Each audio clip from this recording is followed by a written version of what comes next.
Les amis, bonjour à tous et bienvenue sur une aire d'autoroute au Japon. Aujourd'hui, le concept est simple. On va aller se balader d'aire en aire et on va aller chercher les meilleurs restaurants qu'on peut trouver ici. Quand on pense aux aires d'autoroute, en France, on pense tout de suite sandwich triangle, café pas terrible, peut-être une boulangerie si on a de la chance. Bah ici, au Japon, ça n'a rien à voir. On a des food courts, des dizaines de restaurants, des activités. Bref, les aires d'autoroute ici, c'est tout un game et c'est ce qu'on va aller voir dans cette vidéo.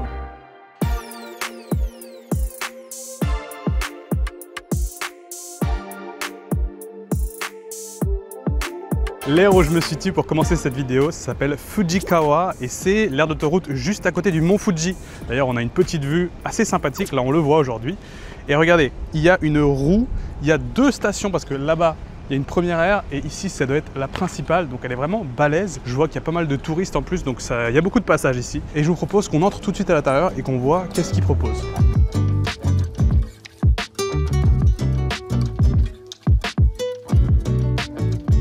Toujours dans les aires d'autoroute, on a des magasins d'omiyage, les petits cadeaux, souvenirs au Japon. Je sais pas pourquoi, il y en a partout, tout le temps.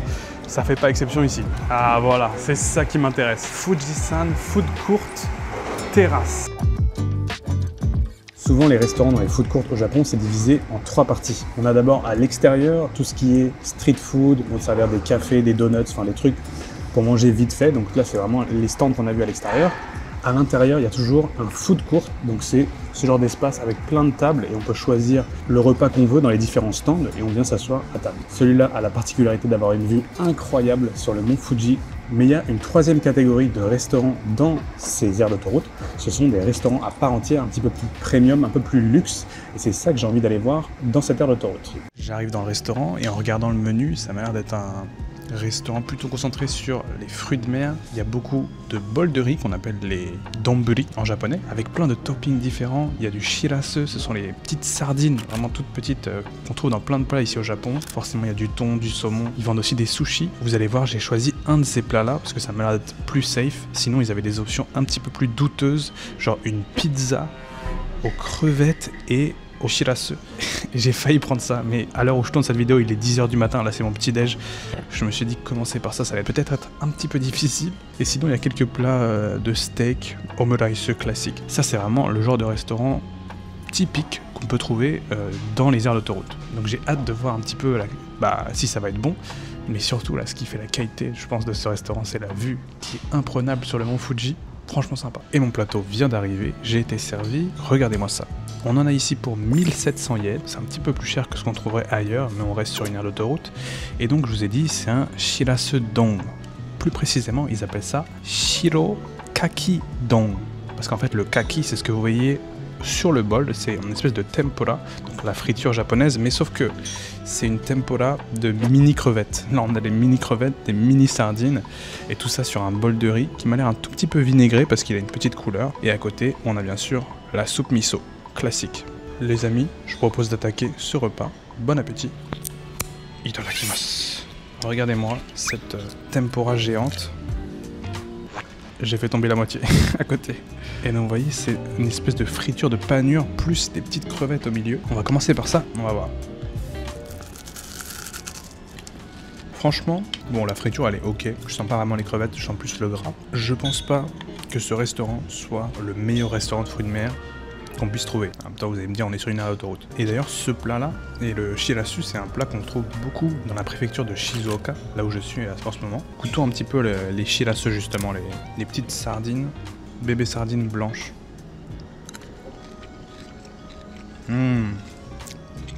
Ça, j'aime beaucoup.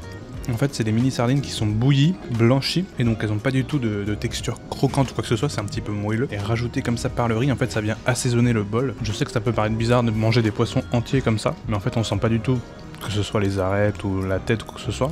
C'est comme si c'était des petites crevettes, en fait. Ça ressemble vraiment à des petites crevettes. On va mettre ça sur la friture. Effectivement, c'est bien meilleur. Après, je vais pas vous mentir, la friture comme ça de crevettes, voilà, c'est pas mon plat préféré. Le shirasu est bon, le riz est bon, comme d'habitude au Japon, et surtout, la vue. Bon, de retour à la moto, c'est l'heure de reprendre la route, mais avant ça, il faut que je fasse un arrêt. Bon, Forcément, voyager entre toutes ces aires d'autoroute, ça pompe de l'essence. Alors je me suis arrêté à une station-service. Ça me laisse juste quelques secondes pour vous dire que ce plein d'essence est sponsorisé par CyberGhost VPN. Un VPN, c'est votre meilleur ami sur Internet. Ça vous permet d'éviter la censure, les sites géobloqués, ça vous protège en chiffrant votre trafic. Et en plus, ça peut vous permettre de faire de belles économies en contournant la tarification géographique. Pour les billets d'avion, le prix des hôtels, mais aussi pour vos abonnements mensuels comme Spotify ou Netflix. Mais pourquoi choisir CyberGhost? Et bah déjà parce que c'est un des plus reconnu avec près de 30 millions d'utilisateurs satisfaits, un prix imbattable de 2,03 € par mois si vous passez par mon lien en description. Et en plus de ça, c'est satisfait ou remboursé pendant 45 jours, de quoi vous faire votre avis ou celui de toute la famille puisque vous pouvez partager votre compte sur 7 appareils. En cliquant sur le lien en description et en prenant ou en renouvelant votre abonnement CyberGhost VPN, ça soutient la chaîne. Alors un grand merci à tous ceux qui iront jeter un œil et nous, je crois que c'est bon. 6 litres 18 pour 1050 yens. Allez, on peut reprendre la route.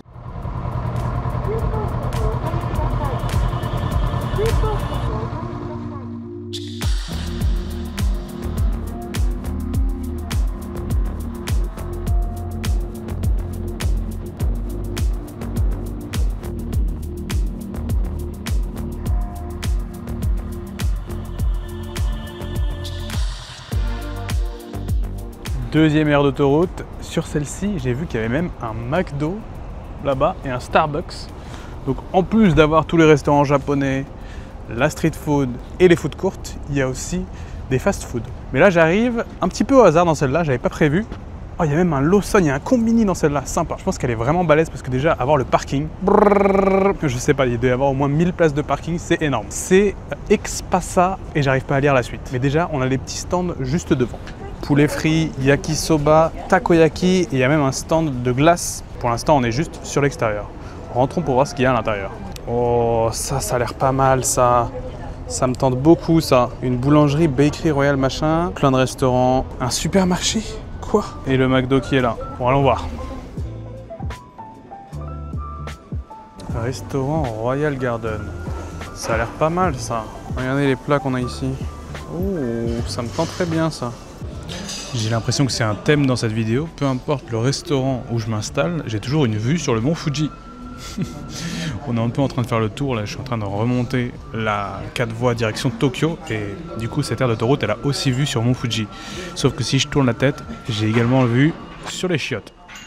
Bon, je me suis laissé tenter par le restaurant Royal Garden qui est une branche du Family Restaurant Royal Host, il me semble, qui est un restaurant familial assez réputé et assez chic, un petit peu plus cher que les autres et qui est spécialisé dans la cuisine Yoshoku, c'est-à-dire la cuisine occidentale. En fait, c'est des plats européens remasterisés à la japonaise et donc ce midi, moi je me suis laissé tenter par un omurice, une omelette sur du riz avec une petite salade et un accompagnement de tempura. Il y a une crevette et une tempura à la crème, je crois. Ça a l'air délicieux.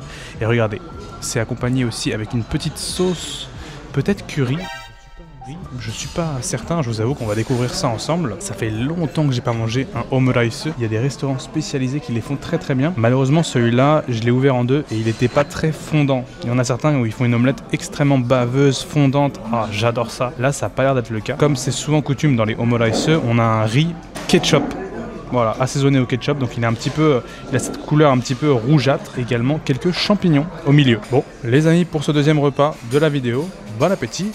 Itadakimasu. On va commencer par goûter le riz. C'est parti. Ouh. Bah écoutez, même si ça paraît bizarre de mélanger du riz avec du ketchup, là c'est plutôt bon. Le ketchup est vachement léger, en fait il y a juste une petite pointe, ce qui fait que ça ajoute ce petit côté sucré, un petit peu tomate. La sauce qu'on a par-dessus, c'est une sauce demi-glace. Mais elle est très très bonne. Un petit peu acidulée, bien salée, ça se marie vachement bien avec le riz. Je vais goûter le tout, omelette plus riz. Ah si, l'omelette en fait, elle était vachement fine donc ça s'est pas vu, mais le milieu est un petit peu baveux. La cuisson est très bien maîtrisée. Le riz qui vient apporter cette petite rondeur et ce côté un peu sucré. Oh, j'adore ça. Par contre, je vous disais que Royal Host, c'était un peu plus cher que les autres restaurants. Et là, ça se reflète aussi dans ce plat. J'en ai pour 2200 yens pour cette assiette. Au niveau des tarifs Japon, ça pique. Goûtons les petites tempura qui sont accompagnées d'une sauce tartare qu'ils appellent ici, que j'adore. C'est une sauce un petit peu mélange mayonnaise, cornichon. Et là, la crevette, elle est vraiment énorme. Elle est baignée également dans la sauce demi-glace. Voyons voir.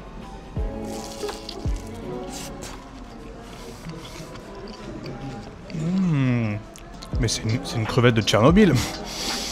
Regardez la chair à l'intérieur, c'est énorme. Il y a bien 1 cm de chair. C'est vraiment une sacrée gambasse. Bon, il me reste encore une dernière korokke à tester. C'est ça en fait, ça c'est pas une tempura, c'est une korokke. Les fameuses croquettes japonaises, sauf que ça c'est pas à la pomme de terre, c'est à la crème. Goûtons. C'est une croquette, une espèce de purée de surimi, donc de crabe, avec de la crème, beaucoup de crème.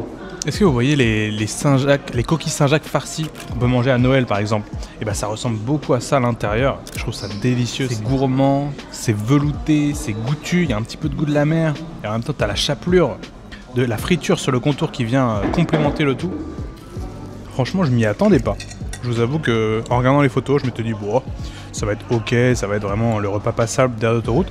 Il est très très bon. Je vais pas dire que c'est de la haute cuisine, mais sachant qu'on est sur une aire d'autoroute que j'ai vue sur les chiottes, je me régale. Ce serait presque raffiné. Et c'est pas fini parce que à côté du restaurant, ils ont aussi une Royal Bakery.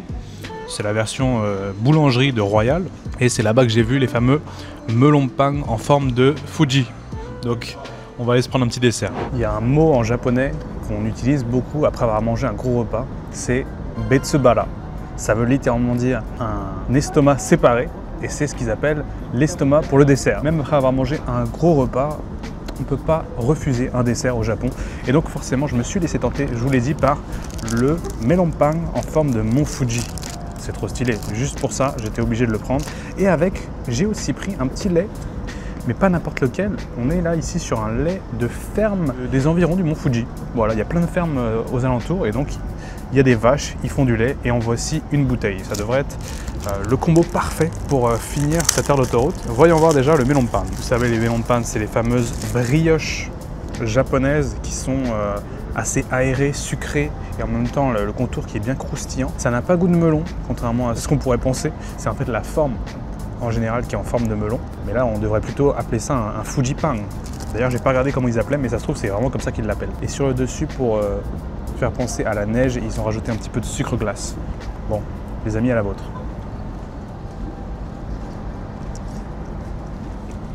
Oh non! Alors malheureusement, il n'est pas frais. On sent qu'il a été fait peut-être hier. Le goût est présent, mais la brioche, elle manque de fraîcheur, tu vois, elle manque d'être encore chaud, ça sort du four. On est sur une aire d'autoroute, oui, je vous l'accorde. Texture pas terrible, fraîcheur pas terrible, mais le goût est là, c'est déjà ça. Je pense que si j'ajoute un peu de lait, ça devrait résoudre le problème. Voyons voir que vaut ce petit lait du mont Fuji. Je sais pas pourquoi, j'adore le lait japonais. On a du très très bon lait en France également, ne me faites pas dire ce que j'ai pas dit, mais le lait japonais, je sais pas. Peut-être c'est parce que ça fait longtemps que j'ai arrêté de boire du lait et que du coup quand j'en rebois de temps en temps, ça me fait ce petit plaisir. Mais vraiment, il est onctueux, il est délicat, légèrement gras avec la petite brioche.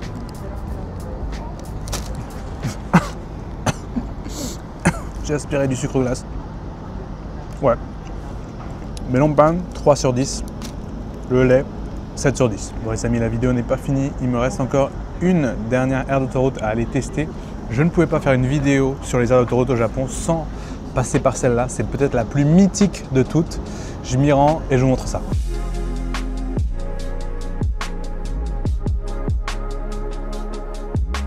Non les amis, je ne suis pas au milieu de l'océan. Je ne suis pas non plus sur un bateau, mais bien sur une aire d'autoroute. Umi Hotaru, c'est l'aire d'autoroute en plein cœur de la baie de Tokyo. C'est la route qui rejoint Chiba à Tokyo. D'un côté, on a un pont et de l'autre, un tunnel pour laisser passer les paquebots. Et en plein cœur de cette baie, il y a l'aire d'autoroute Umi Hotaru. C'est un de mes spots favoris, pas très loin de Tokyo. J'aime bien y amener tout le monde. À chaque fois que j'ai des amis, de la famille qui visitent, j'aime bien les amener ici parce que je trouve ça dépaysant. On a une vue à 360 de la mer, de l'océan, enfin de la baie de Tokyo. Et on peut voir les paquebots qui passent, les avions, parce qu'on n'est pas très loin de l'aéroport d'Haneda. Et surtout, il y a tout ce qu'on peut trouver sur une aire d'autoroute classique. Des restaurants, un food court, magasins d'omiyage et j'en passe. Il y a même une salle d'arcade. Donc on va aller faire un petit tour pour finir cette vidéo et on ira manger un très bon repas. Mais avant ça, si on explorait un petit peu le tour de cette aire d'autoroute.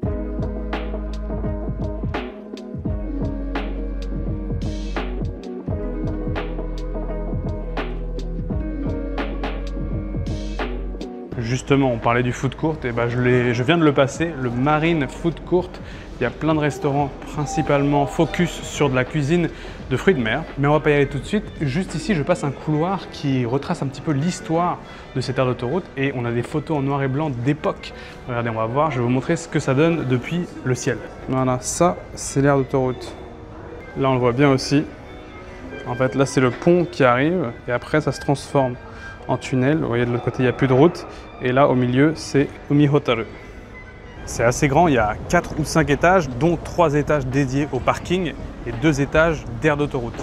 Et là d'ailleurs, c'était pas comme ça la dernière fois que je suis venu. Ils sont en train de faire des travaux, je crois qu'ils sont en train de rénover un petit peu Umihotaru.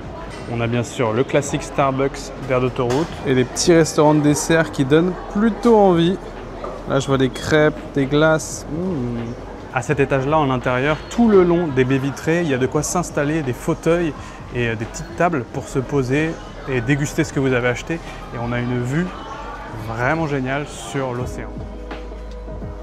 On a un petit peu plus de choix que les aires d'autoroute classiques. Là, par exemple, j'ai un restaurant d'onigiri, donc les fameuses boules de riz japonaises. Et on peut choisir un accompagnement, enfin la garniture de l'anguille, des œufs de poisson, du saumon, du thon, de la prune, du shirasu qu'on a vu ce matin, si vous vous souvenez. La dernière fois que je suis venu, je m'étais arrêté à ce restaurant de dessert et je m'étais pas mal régalé. On ira peut-être là tout à l'heure, je suis pas sûr. Ici, ils ont une boulangerie, mais surtout, juste devant moi, il y a la fameuse salle d'arcade.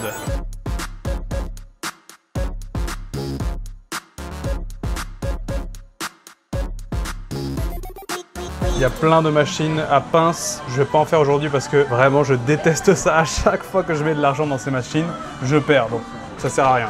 Et enfin, au dernier étage, on a 2 restaurants de la mer. Le premier ici, un restaurant de kaisendong, de bol de riz de fruits de mer. Et en face, on a exactement la même chose où on a mangé ce midi, un restaurant de Yoshoku. Mais pour moi, s'il y a un restaurant qui rend cette aire d'autoroute unique et qui les met vraiment à part des autres, c'est le restaurant de sushi. Ici, il y a un sushi Misaki. C'est une chaîne de sushi qu'on retrouve à Tokyo qui est assez haut de gamme et franchement, on se régale. Je ne peux pas faire une vidéo sur les meilleurs restaurants d'aire d'autoroute et ne pas m'arrêter ici. Donc pour ce dernier restaurant, on va aller se faire un sushi.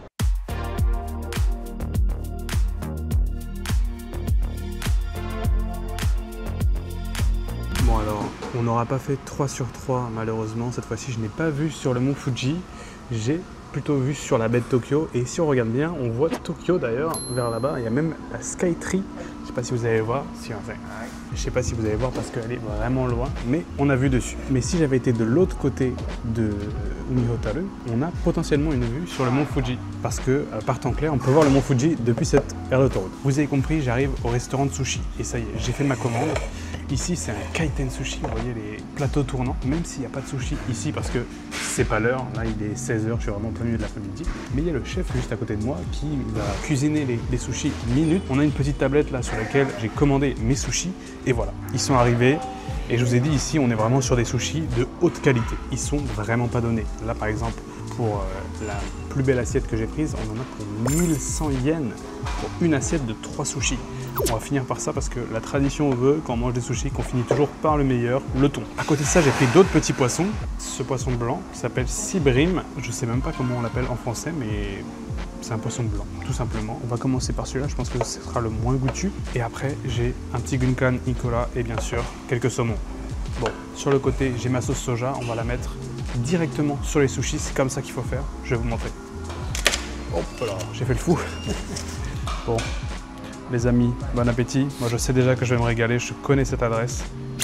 Itadakimasu. Je vous disais, la vraie façon de manger des sushis, c'est pas de mettre de la sauce soja dans une coupole et de venir tremper le sushi, mais plutôt de mettre la sauce soja sur le poisson. Vous voyez, vous avez le poisson là et vous venez juste Hop, rajouter un petit peu de sauce soja sur le poisson et on le mange comme ça.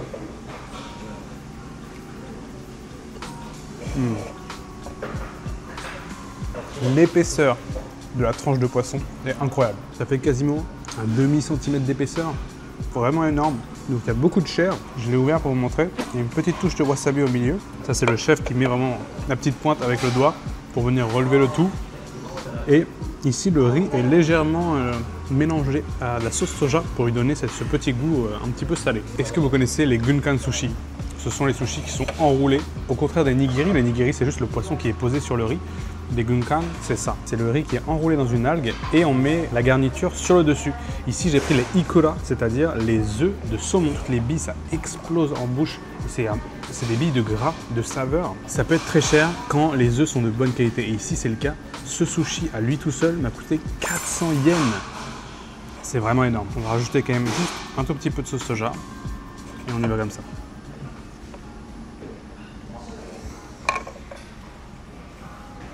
Oh, je pense qu'il n'y avait pas besoin d'ajouter la sauce soja parce que c'est déjà très salé, c'est ce goût de la mer, mais c'est aussi très gras, ça explose en bouche et il y a vraiment une différence entre les autres saumons de basse qualité et de haute qualité et là je sens que le goût était extrêmement fort, explosion de saveur en bouche. Juste un comme ça, c'est parfait.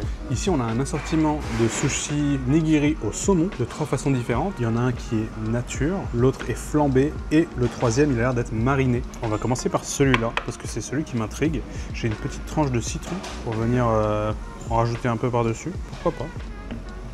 Bon appétit.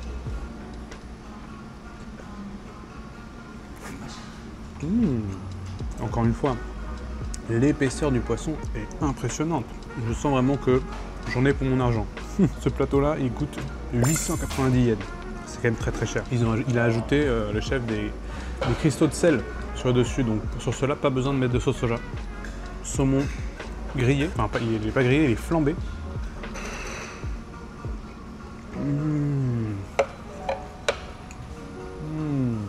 Ça, c'est incroyable. Le saumon, il a énormément de goût. En plus de ça, là, il y a une petite croûte sur le dessus, ce qui donne cet aspect croquant et en même temps tendre à l'intérieur. Le tout relevé par les cristaux de sel. J'adore. Et celui-là, j'ai l'impression qu'il est nature. On va lui mettre un petit peu de sauce soja. Que dire? Que dire? C'est ça les sushis. Je le dis tout le temps, quand je mange des sushis, il y a vraiment plein de niveaux, plein de levels. Ça commence de tout en bas et ça monte, ça peut monter très très haut. Là, on n'est pas sur le top du top parce qu'on n'est pas dans les restaurants de luxe, omakase, où on te sert les sushis un par un, mais on est quand même en haut du panier. Pour des sushis de chaîne, c'est des sushis exceptionnels.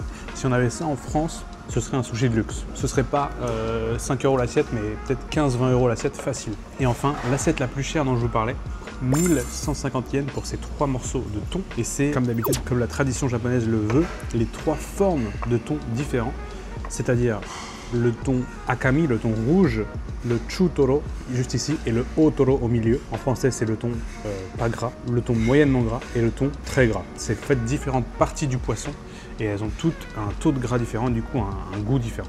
En général, on les mange du moins gras au plus gras. On finit par le plus gras pour un petit peu clôturer le repas. Déjà, celui-là est exceptionnel. En général, c'est mon préféré.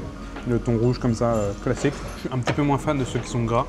En fait, c'est vite écœurant, mais en manger un, c'est vraiment une expérience à faire. Si vous venez au Japon, essayez les fameux chutoro et otoro. Ça, c'est le chutoro, donc le thon moyennement gras. Il se désintègre encore plus vite dans la bouche. Et encore une fois, je le répète, mais l'épaisseur du poisson, c'est rare d'avoir du poisson aussi épais. Il est quasiment plus épais que le riz, et ça fait plaisir. Bon les amis, on va finir par le clou du spectacle.